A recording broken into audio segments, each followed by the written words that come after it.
So-called Jihadi John, the Islamic State terrorist who's appeared in multiple execution videos, has been identified. He is British citizen Mohammed Emwazi. Foundation for Defense of Democracy's Deputy Director of Research, Oren Kessler, is on the line. Oren, we're only starting to learn about this fellow, but we know one thing, that he was not a poor man. He was educated at a university.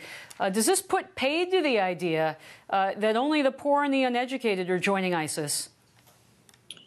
I think it does to an extent, but really I think that idea had been discredited really long before we learned the identity of this so-called Jihadi John. After all, we know bin Laden came from one of the wealthiest families in Saudi Arabia. Mohammed Ayman al-Zawahiri, the current leader of al-Qaeda, comes from a very prominent family in Egypt, extremely well educated. He's a physician, after all. The perpetrators of 9/11 were, on the whole, well-educated, wealthy people.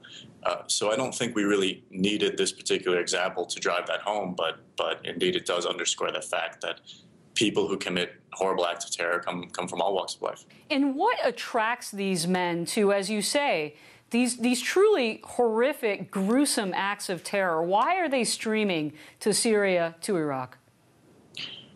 It's unclear. We're just starting to get the details of this man's life.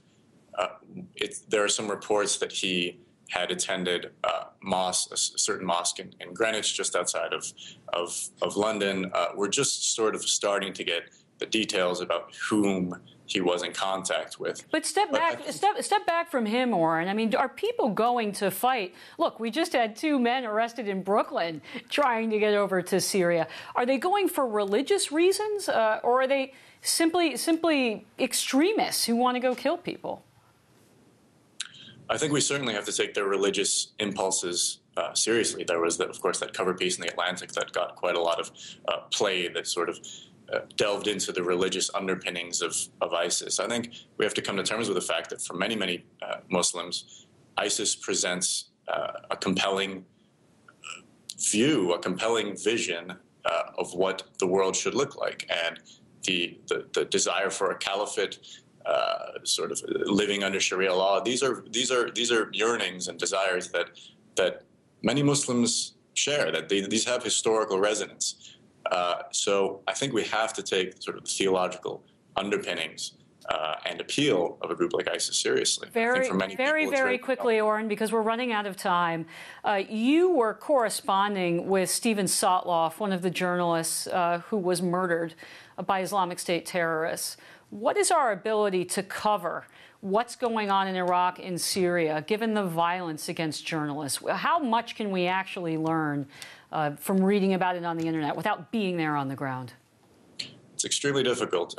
Jihadi John himself killed at least 7 journalists. Stephen was one of them. Of course, James Foley, Peter Kassig. There were several others.